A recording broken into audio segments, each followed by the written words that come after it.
Good morning dear students. Last lecture में हम लोगों ने वेव ऑप्टिक्स का स्टडी स्टार्ट किया था और मैंने आपको ये बताया था कि ये जो चैप्टर है वेव ऑप्टिक्स, इसमें हम लोग wave nature of light study करेंगे, ठीक है। और वेव नेचर है तीन important phenomena, one is interference, second is diffraction and third is polarisation. तो ये तीनों जो फेनोमेना है वो क्या प्रूव करती है? लाइट का वेव नेचर प्रूव करती है, ओके। और हम लोगों ने पोलराइजेशन का स्टडी स्टार्ट कर दिया था। मैंने आपको बताया था कि फर्स्ट ऑफ ऑल लाइट के बारे में न्यूटन ने कॉर्पस्कुलर थियरी दी थी, जिसमें न्यूटन ने क्या बताया था कि जो लाइट है वो टाइनी पार्टिकल से बनी होती है, जिसको कॉर्पस्कल्स बोलते हैं। उसके बाद न्यूटन की थियरी फेल हुई, उसके बाद हाइगेन्स वेव थियरी हम लोगों ने स्टडी की थी। और हाइगेन्स ने क्या बताया था कि जो लाइट है वो मैकेनिकल वेव है, light is a mechanical wave. और हाइगेन्स ने ये भी प्रूव किया था कि ये जो मैकेनिकल वेव है उसकी स्पीड रेयर मीडियम में ज्यादा होती है as compare to denser medium. But देखो हाइगेन्स ने ऐसा बताया था कि लाइट मैकेनिकल वेव है। और मैंने आपको ये भी बताया था कि हम लोग जो थर्ड फेनोमेना स्टडी करेंगे पोलराइजेशन, वो सिर्फ इलेक्ट्रोमैग्नेटिक वेव है, उसके साथ ही पॉसिबल है। पोलराइजेशन है वो मैकेनिकल वेव का कभी नहीं हो सकता। तो हाइगेन्स वेव थियरी है वो पोलराइजेशन को एक्सप्लेन नहीं कर सकी थी, it fails to explain polarisation, okay. So remember that light is electromagnetic wave, तभी उसका पोलराइजेशन होगा। क्या है पोलराइजेशन? तो पोलराइजेशन समझने के लिए आपको unpolarised light, polarised light, ये दोनों डेफिनेशन याद रखनी पड़ेगी। मैंने आपको लास्ट लेक्चर में करवाई थी definitions. What is unpolarised light? A beam of light in which the oscillations of E vectors, देखो मैंने आपको बताया था कि जो लाइट है उसके अंदर बहुत सारे इलेक्ट्रोमैग्नेटिक वेव्स होंगे, लाइट का जो बीम है उसके अंदर, ओके। तो सभी इलेक्ट्रोमैग्नेटिक वेव्स के E vectors, electric field vectors different direction में ऑसिलेशन करेंगे। आप लोग electromagnetic wave chapter number 8 study कर चुके हो, वहां पर आप लोगों ने क्या स्टडी किया था कि लाइट का जो प्रोपोगेशन होता है उसके परपेंडिकुलर प्लेन में इलेक्ट्रिक फील्ड और मैग्नेटिक फील्ड के वेक्टर्स ऑसिलेशंस करते हैं, ठीक है। तो ये डायरेक्शन में प्रोपोगेशन हो रहा है लाइट का, तो ये क्या होगा? उसका परपेंडिकुलर प्लेन। तो अगर ई वेक्टर्स, जिसको हम लोग बोलेंगे लाइट वेक्टर्स, उसके ऑसिलेशंस ये प्लेन में सभी डायरेक्शन में होते होंगे, एज लाइक दिस, ओके। तो उसको हम लोग क्या बोलेंगे? Unpolarised light. If oscillations of E vectors takes place in all directions in a plane perpendicular to propagation of wave, then the light is called unpolarized light. और मैंने आपको unpolarized light है उसका सिंबॉलिक रिप्रेजेंटेशन समझाया था कि unpolarized light को हम सिंबॉलिकली ऐसे रिप्रेजेंट करेंगे, ओके। जिसमें क्या हो रहा है? इलेक्ट्रिक फील्ड वेक्टर के ऑसिलेशंस सभी डायरेक्शन में हो रहे हैं। नेक्स्ट मैंने आपको डेफिनेशन समझाई थी पोलराइज्ड लाइट और प्लेन पोलराइज्ड लाइट, जिसमें क्या होगा कि इलेक्ट्रोमैग्नेटिक वेव का जो प्रोपोगेशन हो रहा है उसके परपेंडिकुलर प्लेन में एक ही डायरेक्शन में ई वेक्टर के ऑसिलेशंस होंगे। तो ये अनपोलराइज्ड लाइट है और ये पोलराइज्ड लाइट है। This is the symbol of polarized light. Okay? This is unpolarized light, and this is plane polarized.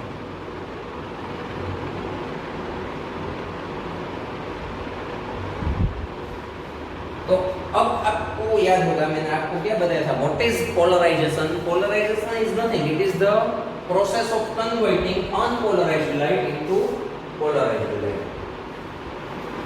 देखो ये unpolarized light है, ये polarized light है। तो unpolarized light को polarized light में convert करने की जो process है that is called polarization. The process of converting, the process of converting unpolarized light into polarized light। is called polarization. Okay, तो ये जो पोलराइजेशन है वो किसके साथ हो सकता है? याद रखना, it is possible only for electromagnetic waves. Electromagnetic waves है उसके साथ ही ये पोलराइजेशन की प्रोसेस पॉसिबल है। Okay, this is called unpolarized light, this is called polarized light, and the process of converting unpolarized light into polarized light is called polarization. तो देखो यहाँ तक मैंने आपको लास्ट लेक्चर में करवा दिया था। तो इस लेक्चर में हम लोग पोलराइजेशन की मेथड स्टडी करेंगे कि कौन कौन सी मेथड से हम पोलराइजेशन कर सकते हैं। ऐसी कौन सी मेथड है जिससे हम अनपोलराइज्ड लाइट को पोलराइज्ड लाइट में कन्वर्ट कर सकते हैं। तो फर्स्ट मेथड आज हम स्टडी करेंगे, polarization by a thin plastic like sheet. Okay, this is the first method for converting unpolarized light into polarized light. Okay, see here. So our first topic of this lecture is polarization.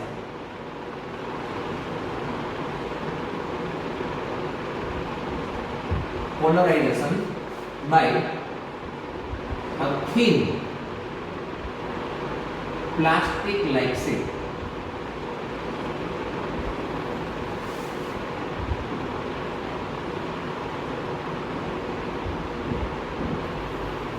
ठीक है, तो ये जो plastic like sheet है, thin plastic like sheet, और दूसरा एक crystal है, mineral crystal tourmaline. Thin plastic like sheet और टूरमेलिन।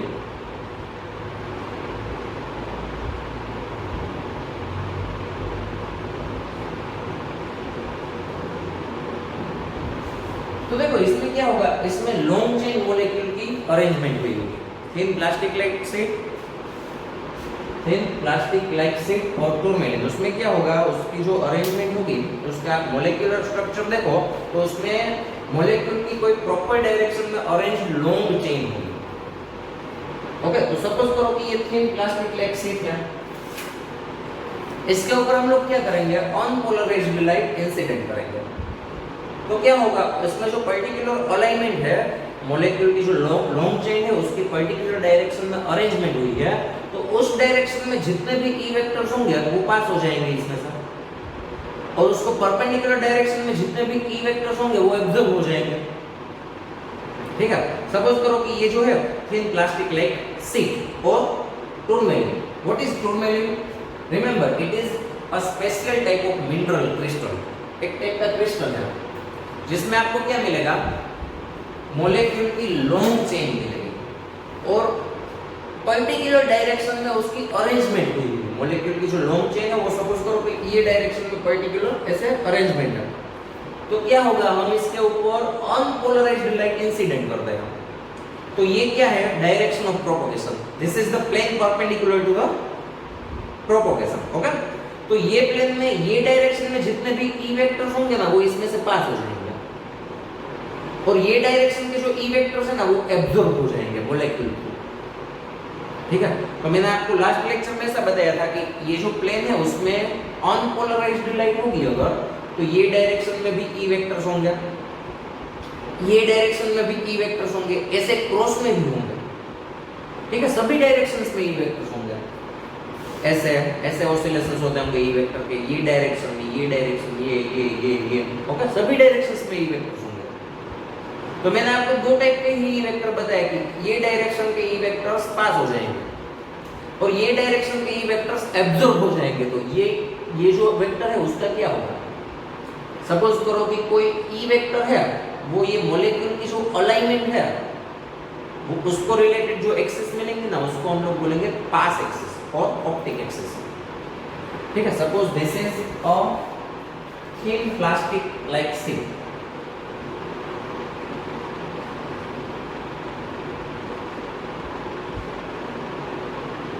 This is a thin plastic like sheet. Okay?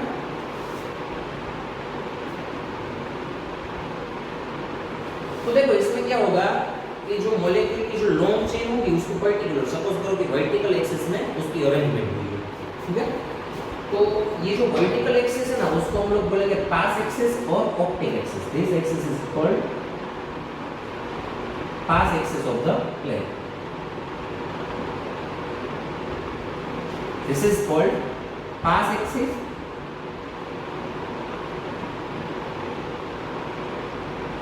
और optic axis.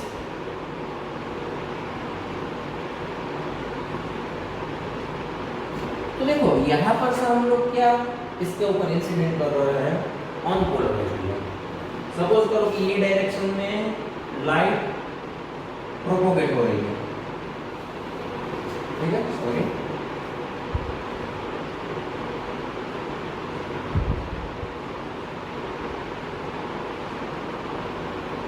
This is the direction of propagation of unpolarised light. ये unpolarised light है, ठीक है. तो ये plane में मैं ई वेक्टर्स के यहाँ पर ऑसिलेशंस दिखा रहा हूँ. ये प्लेन में है, आप लोग ऐसा समझना, ठीक है.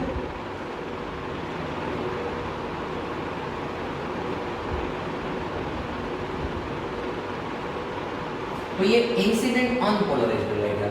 तो इसमें से जितने ई वेक्टर्स के ऑसिलेशंस ये एक्सिस को पैरेलल होते होंगे उतने ई वेक्टर्स इसमें से पास हो जाएंगे.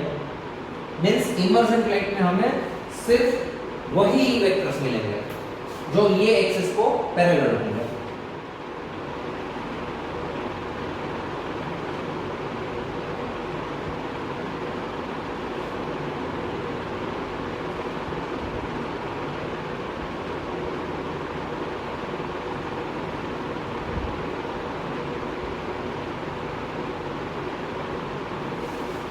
तो देखो यहाँ पर जो इमर्जेंट लाइट है उसमें एक ही डायरेक्शन में ऑसिलेशन हमें मिल रहा है किसके ई वेक्टर का. तो ये पोलराइज्ड लाइट होगी.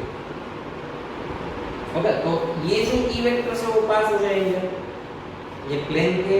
ये जो वर्टिकल ई वेक्टर्स है वो प्लेन में से पास हो जाएंगे. ये परपेंडिकुलर ई वेक्टर्स है वो एब्जॉर्ब हो जाएंगे. और ऐसे कोई ई वेक्टर होगा क्रॉस में तो उसके हमें दो कंपोनेंट्स मिलेंगे. वन कंपोनेंट जो मिलेगा वो ऑप्टिक एक्सिस को पैरेलल होगा जो कि पास हो जाएगा. और दूसरा कंपोनेंट मिलेगा वो ऑप्टिक एक्सिस को परपेंडिकुलर होगा जो एब्जॉर्ब हो जाएगा. ठीक है, तो आप लोग समझ रहे हो. यहाँ पर ये प्लेन है जिसमें ई वेक्टर्स सभी डायरेक्शन में है. देखो मैं आपको यहाँ पर ड्रॉ करके दिखा रहा हूँ.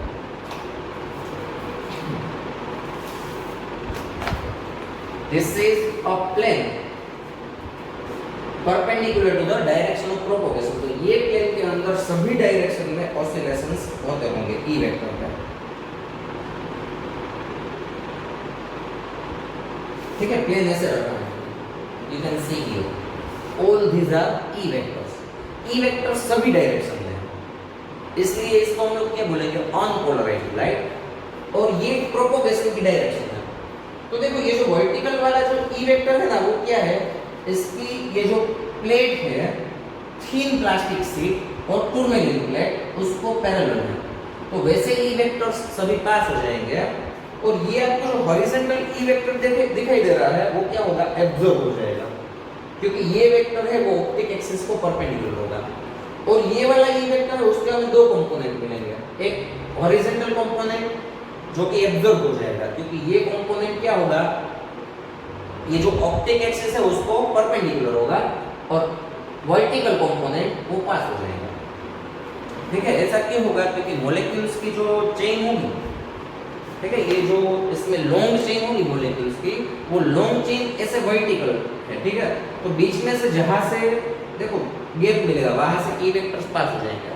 बट अगर कोई ई वेक्टर ऐसा आ रहा है तो वो क्या होगा, एब्जॉर्ब हो जाएगा by the molecules. So this is the method of polarization. This is the method of converting unpolarized light into polarized light. ठीक है? So this is called polarization by a thin plastic like sheet or tourmaline. This is called direction of propagation.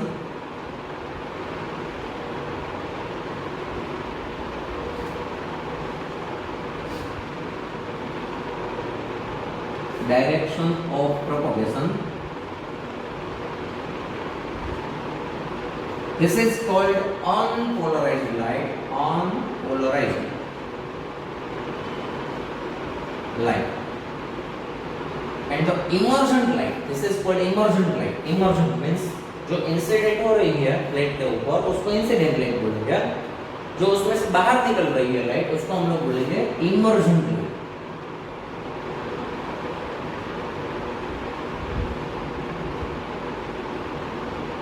Okay, तो देखो ये जो method है ना उसमें एक ऐसा ऑब्जर्वेशन हुआ है कि अगर हम लोग क्या करते हैं,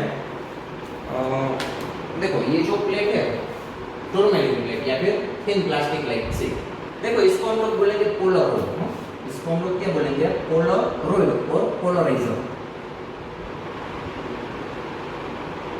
जिसके थ्रू पोलराइजेशन होगा उसको हम लोग क्या बोलेंगे पोलराइड, और it is also known as polariser.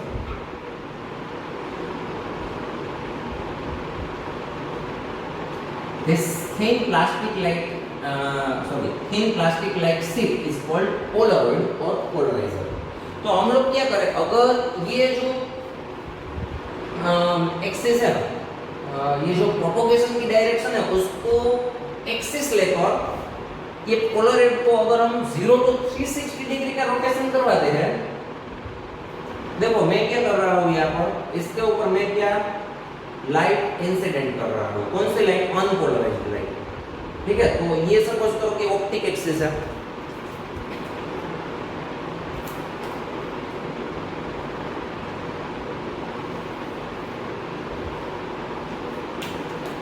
C suppose करो ये ऑप्टिक एक्सिस है, आप लोग यहाँ पर ये देख सकते हो, ठीक है। तो ऑप्टिक एक्सिस को पैरेलल जितने भी ई वेक्टर्स होंगे वो क्या होंगे, पास हो जाएंगे। अब मैं क्या कर रहा हूँ, ये जो वेव प्रोपोगेशन की जो डायरेक्शन है उसको एक्सिस लेकर इसको मैं रोटेट करवा रहा हूँ।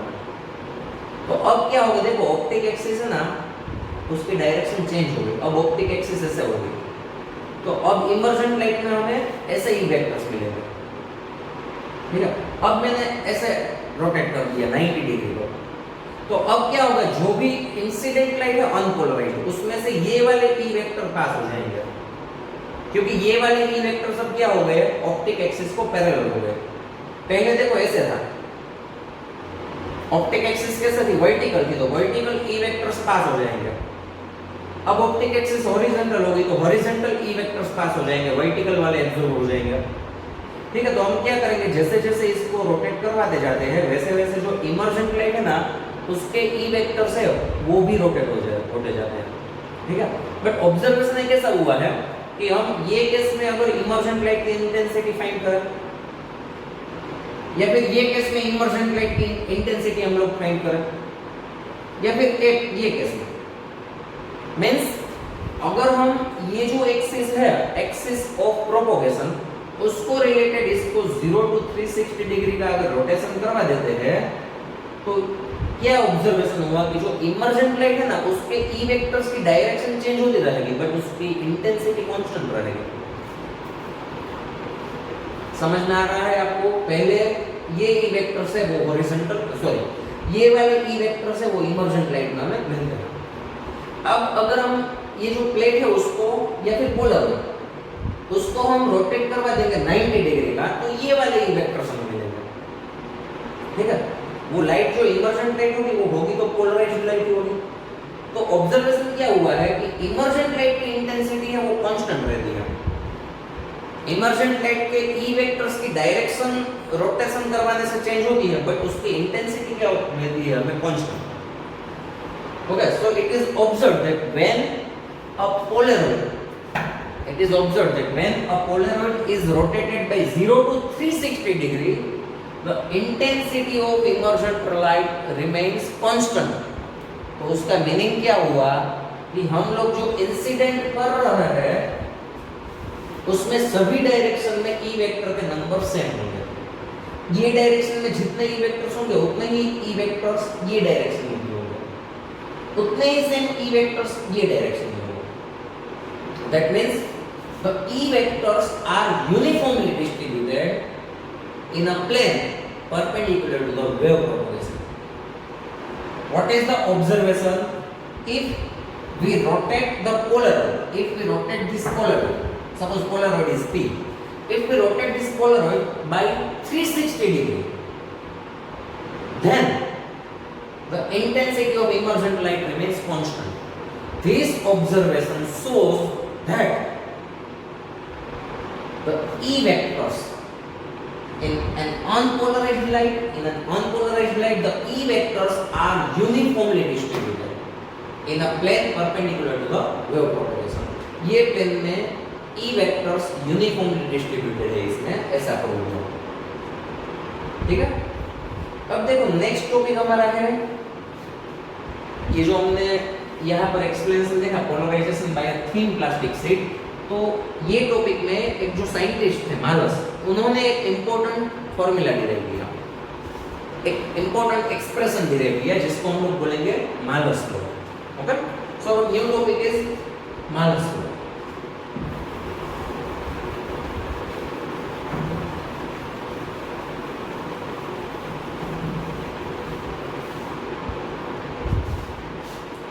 Second topic is Malus law। देखो आज के लेक्चर की नोट्स आपको वीडियो के डिस्क्रिप्शन में जो लिंक है वहां से मिल जाएगी, उसमें से सभी थियरीज प्रिपेयर कर लेना। ठीक है, तो फिर से एक बार मैं आपको रिवाइज करवा देता हूँ कि ये जो थिन प्लास्टिक शीट है और टूरमेलिन प्लेट है, उसमें क्या होगा, उसमें लॉन्ग चेन मॉलिक्यूल और मॉलिक्यूल की एक लॉन्ग चेन होगी जो पर्टिकुलर डायरेक्शन में उसका अलाइनमेंट होगा। उस पर्टिकुलर डायरेक्शन को हम लोग क्या बोलेंगे, ऑप्टिक एक्सिस और पास एक्सिस। अब उसके ऊपर हम जो अनपोलराइज्ड लाइट इंसिडेंट करेंगे उसमें से ऑप्टिक एक्सिस को पैरेलल जितने भी ई वेक्टर्स है वो पास हो जाएंगे, परपेंडिकुलर ई वेक्टर से वो एब्जॉर्ब हो जाएंगे प्लेट। ठीक है, और जो पैरेलल भी नहीं है, परपेंडिकुलर भी नहीं है, सपोज करो एक ई वेक्टर ये डायरेक्शन में है जो इसकी ऑप्टिक एक्सिस के साथ थीटा एंगल बनाता है। ओके, तो क्या होगा, ये जो वेक्टर है उसके हम लोग दो कंपोनेंट लेंगे, one component is parallel to the optic axis which will pass and other component is perpendicular to the optic axis which will absorb. तो एक बात देखो क्लियर होगी, इसके थ्रू एब्जॉर्प्शन हो रहा है ना, जितने भी परपेंडिकुलर कंपोनेंट्स है, जितने भी परपेंडिकुलर ई वेक्टर्स है वो सभी एब्जॉर्ब हो रहे हैं। तो उसका मीनिंग ये हुआ कि जो इमर्जेंट लाइट मिलेगी ना उसकी इंटेंसिटी जो इंसिडेंट लाइट की इंटेंसिटी है उसकी कंपैरिजन में लेस होगी। ठीक है, मैंने अभी आपको क्या बताया कि जो इमर्जेंट लाइट है उसकी इंटेंसिटी कांस्टेंट रहेगी, वो कांस्टेंट रहेगी, हम रोटेशन करवाएंगे फिर भी। बट इंसिडेंट लाइट जो करते हैं हम लोग इंसिडेंट जो अनपोलराइज्ड लाइट इंसिडेंट करते हैं उसकी कंपैरिजन में इमर्जेंट लाइट की इंटेंसिटी कम होगी, कम ही होगी ना, क्योंकि एब्जॉर्प्शन हो रहा है। ये प्लेट क्या कर रही है, परपेंडिकुलर ऑप्टिक एक्सिस को परपेंडिकुलर जितने भी ई वेक्टर्स है उसको एब्जॉर्ब कर रही है। तो ऑब्वियसली जो इमर्जेंट लाइट है उसकी इंटेंसिटी क्या होगी, कम होगी as compared to incident light. Okay, and if we rotate this sheet by 360 degree, then which thing is observed, that the intensity of emergent light remains same. This observation proves that the incident unpolarized light have uniform distribution of E vectors in all the directions. Okay? अब देखो मालस law है ना, उसमें हम लोग क्या करेंगे, दो पोलराइजर का यूज करेंगे। We will use two polarizer, we will use two polaroids. Okay, suppose करो यहाँ पर हम एज अ पोलरॉइड टूरमेलिन प्लेट का यूज करते हैं। तो देखो ये फर्स्ट पोलराइजर है जिसकी ऑप्टिक एक्सिस सपोज करो कि वर्टिकल है। This is the optic axis of polariser P। P1। देखो ये जो पोलराइजर है ना उसको हम ऐसे ड्रॉ करेंगे।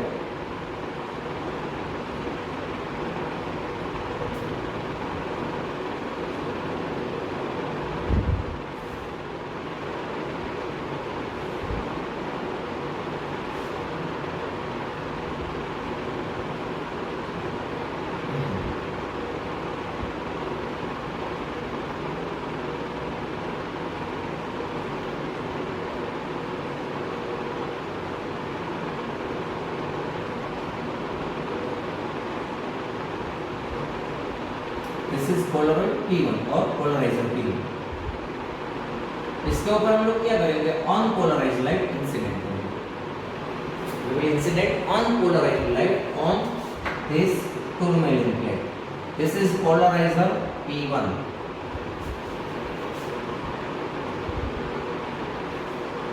Okay?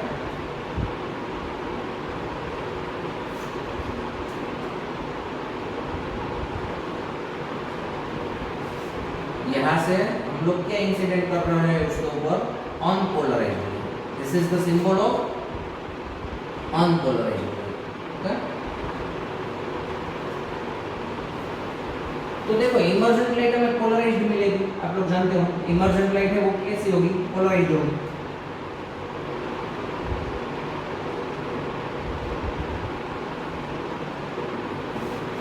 और इमर्जेंट लाइट है उसमें ये जो एक्सिस है ऑप्टिक एक्सिस और पास एक्सिस, उसको पैरेलल ई वेक्टर्स होंगे।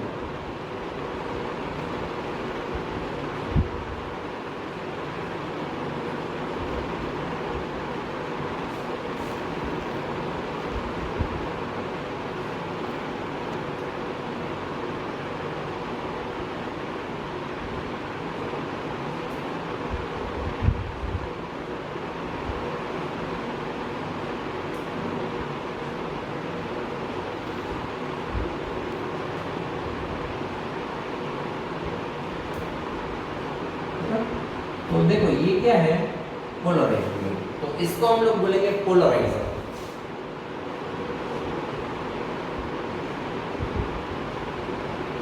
जिसके थ्रू पोलराइजेशन मिलेगा उसको हम लोग क्या बोलेंगे, पोलराइजर बोलेंगे। तो पोलराइजर क्या करता है, it converts unpolarised light into polarised light. Second thing, ये जो पोलराइजर है P1 उसको हम 0 to 360 डिग्री रोटेशन करवा देंगे, तो यहाँ पर जो पोलराइजेशन है उसका स्टेट चेंज होता रहेगा, बट इंटेंसिटी क्या रहेगी, कांस्टेंट रहेगी। अब सपोज करो कि दूसरा एक पोलराइड हम P2 ऐसे अरेंज करते हैं कि उसकी जो ऑप्टिक एक्सिस है वो P1 की ऑप्टिक एक्सिस के साथ कुछ एंगल बने। ओके, सपोज करो हम लोग एंगल लेते हैं थीटा।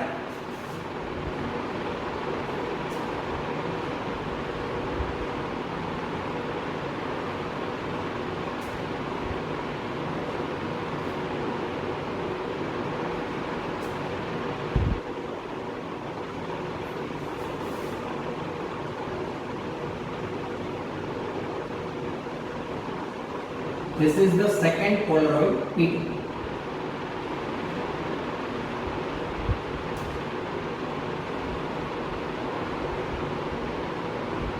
P2, तो देखो ये जो P2 है ना उसको हम लोग बोलेंगे एनालाइजर।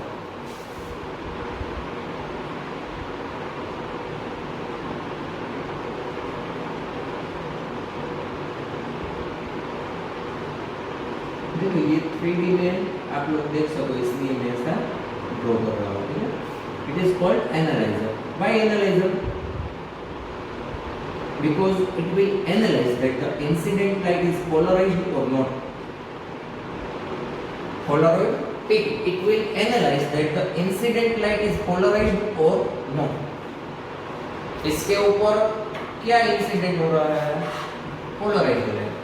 इसके ऊपर क्या इंसिडेंट हो रहा है, अनपोलराइज्ड लाइट।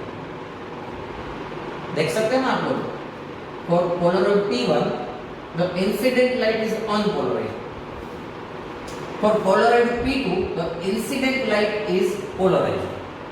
तो हम लोग क्या करेंगे, अगर P2 है उसको हम लोग 0 to 90 डिग्री का रोटेशन करवाएंगे, 90 to 180, 180 to 270, 270 to 360। तो यहाँ पर जो हमें इमर्जेंट लाइट की जो इंटेंसिटी मिलेगी ना वो चेंज होती रहेगी। यहाँ पर क्यों चेंज नहीं हो रही है, क्योंकि incident beam is unpolarised. Incident beam क्या है, अनपोलराइज्ड है, जिसमें ये भी वेक्टर होंगे, ये डायरेक्शन में ऐसे भी होंगे, ऐसे भी होंगे। मींस अनपोलराइज्ड लाइट इंसिडेंट हो रही है तो उसके अंदर सभी डायरेक्शन में ई वेक्टर्स होंगे, ठीक है। तो सभी डायरेक्शन में हमें इंटेंसिटी मिलेगी, कैसे भी हम इसको रोटेट कर दें। बट इसके ऊपर जो इंसिडेंट हो रही है लाइट वो पोलराइज्ड लाइट है, ठीक है। तो जब P2 की ऑप्टिक एक्सिस इसको पैरेलल होगी तब ये सभी ई वेक्टर्स उसमें से पास हो जाएंगे। बट P2 है उसकी ऑप्टिक एक्सिस इसको परपेंडिकुलर हो जाएगी, तो इमर्जेंट लाइट की इंटेंसिटी हमें 0 मिलेगी। ठीक है, देखो यहाँ पर इसको मैं और एक्सप्लेन करता हूँ। This is called the direction of propagation.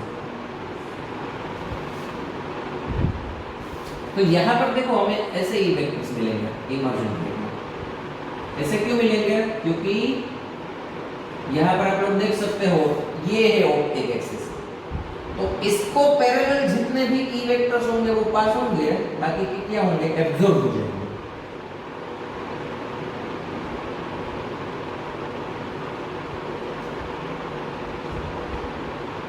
तो देखो यहाँ पर आप लोग देख सकते हो कि इसके ऊपर जो ई वेक्टर्स इंसिडेंट हो रहे हैं उसका सिर्फ एक ही स्टेट है। जो पोलराइड P2 है उसके ऊपर एक ही टाइप के ई वेक्टर इंसिडेंट हो रहे हैं, ऐसा ये वाला। ठीक है, तो ये वाले ई वेक्टर्स इंसिडेंट हो रहे हैं कहां पर? पोलराइड P2 में। तो इसको हम लोग बोलते हैं ई नोट। क्या बोलते हैं? ई नोट। तो ये भी ई नोट होगा ना। सपोज करो कि ये जो ई नोट वेक्टर है और ये जो ऑप्टिक एक्सिस है उसके बिटवीन में जो एंगल है वो थीटा है। क्या है angle? Theta. This angle is theta. तो थीटा के जो एडजेसेंट कंपोनेंट होंगे ई नॉट cos थीटा, वो आपको इमर्जेंट लाइट में मिलेंगे।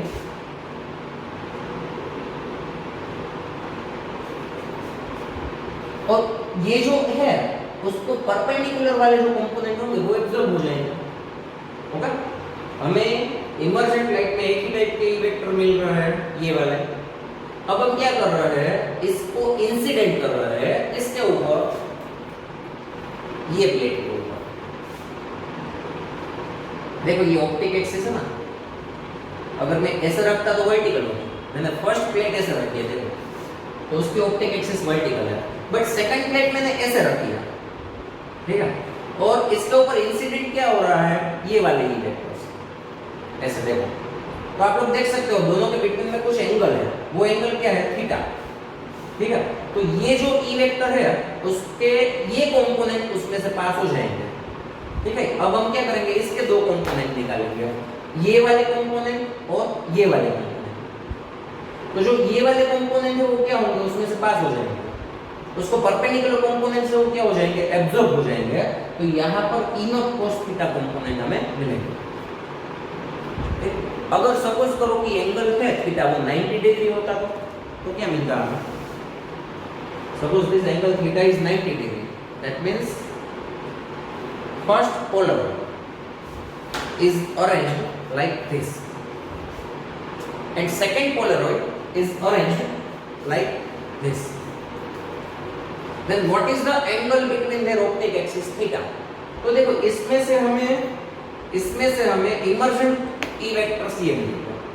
ये इमर्जेंट ई वेक्टर्स इसकी ऑप्टिक एक्सिस को परपेंडिकुलर है, तो सभी ई वेक्टर्स एब्जॉर्ब हो जाएंगे। तो रिजल्टेंट जो इमर्जेंट लाइट होगी, फाइनल इमर्जेंट लाइट, उसकी इंटेंसिटी 0 मिलेगी।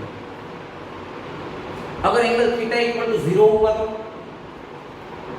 तो जितने भी ई वेक्टर्स इसमें से आपको मिलेंगे इमर्जेंट लाइट, इसमें से जितने भी ई वेक्टर्स इमर्जेंट होंगे वो इसके ऊपर इंसिडेंट होंगे और सब क्या हो जाएंगे? इसमें से भी इमर्ज हो जाएंगे। तो cos 0 की वैल्यू 1 होगी, तो यहाँ पर ई नॉट है तो यहाँ पर भी ई नॉट ही होगा। तो देखो अगर हम पोलराइजर है इसको रोटेट करवाते हैं, इसके ऊपर लाइट इंसिडेंट करके इसको रोटेट करवाते हैं, और हम लोग क्या ऑब्जर्व करते हैं कि जो रिजल्टेंट जो इमर्जेंट लाइट है उसकी इंटेंसिटी चेंज नहीं हो रही है, तो उसका मीनिंग क्या होगा कि जो इंसिडेंट लाइट है वो ऑन पोलराइज है।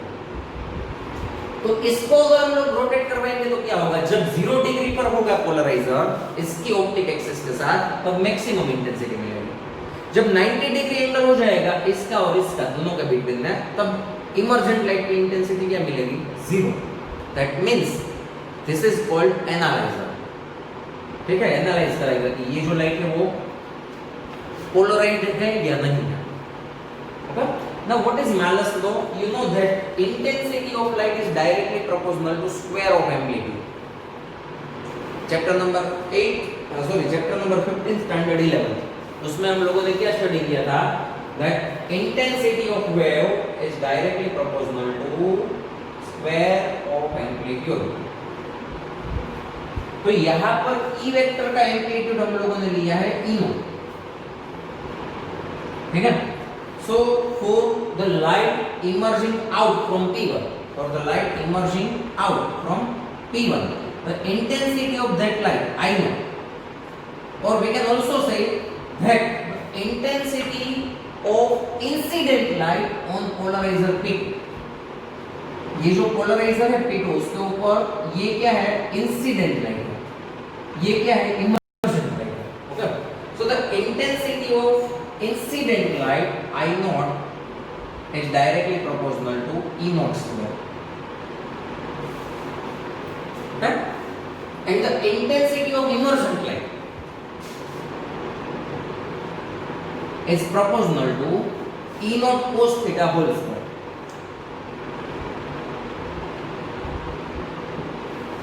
Okay? This is the relation between intensity and amplitude. The intensity of incident light on Polaroid P2 is E naught. Sorry, I naught is proportional to E naught square.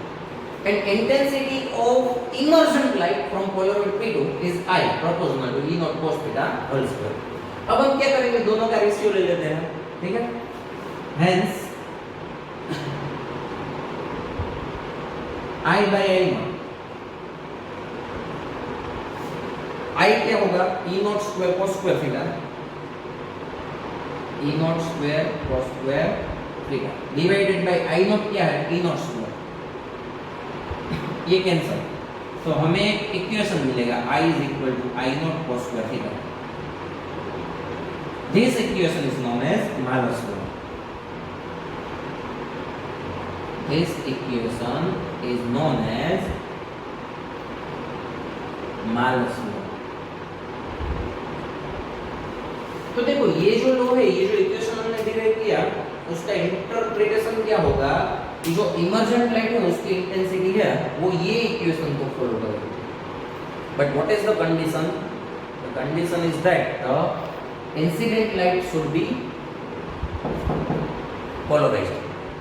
अगर incident light polarised होगी तो emergent light की intensity ये equation को follow करेगी, ठीक है। और अगर इंसिडेंट लाइट अनपोलराइज्ड है, ये अनपोलराइज्ड लाइट है, ठीक है, तो हमें यहाँ पर जो इंटेंसिटी मिलेगी वो भी ये इक्वेशन को फॉलो करेगी, बट यहाँ पर हम एवरेज इंटेंसिटी फाइंड करेंगे। तो आप लोगों को पता है cos स्क्वायर थीटा की एवरेज वैल्यू क्या है, 1/2 हाफ। तो इंटेंसिटी आपको मिलेगी I is equal to I naught by 2 और वो कांस्टेंट रहेगी, ठीक है। तो फाइनल रिजल्ट आप लोग याद रखो, अगर मैं पोलराइड है उसके ऊपर अनपोलराइज्ड लाइट इंसिडेंट करता हूँ, क्या इंसिडेंट करता हूँ, अनपोलराइज्ड लाइट, तो इमर्जेंट लाइट की इंटेंसिटी आपको कितनी मिलेगी, हाफ। जो इंसिडेंट हो रही है उससे हाफ, और इसको रोटेट करने से वो इंटेंसिटी चेंज नहीं होगी, वो I naught by 2 ही रहेगी। बट अगर मैं पोलराइड है उसके ऊपर पोलराइज्ड लाइट इंसिडेंट कर रहा हूँ तो इमर्जेंट लाइट की इंटेंसिटी आपको क्या मिलेगी, I naught cos थीटा, और वो कंटीन्यूअसली थीटा के साथ वेरी होती रहेगी। अगर आप थीटा की वैल्यू 0 कर दो तो मैक्सिमम इंटेंसिटी मिलेगी।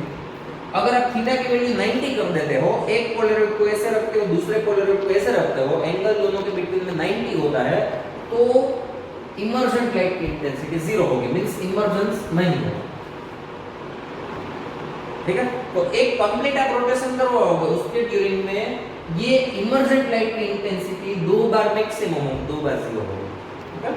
सो remember that the intensity of emergent light in case of polarization by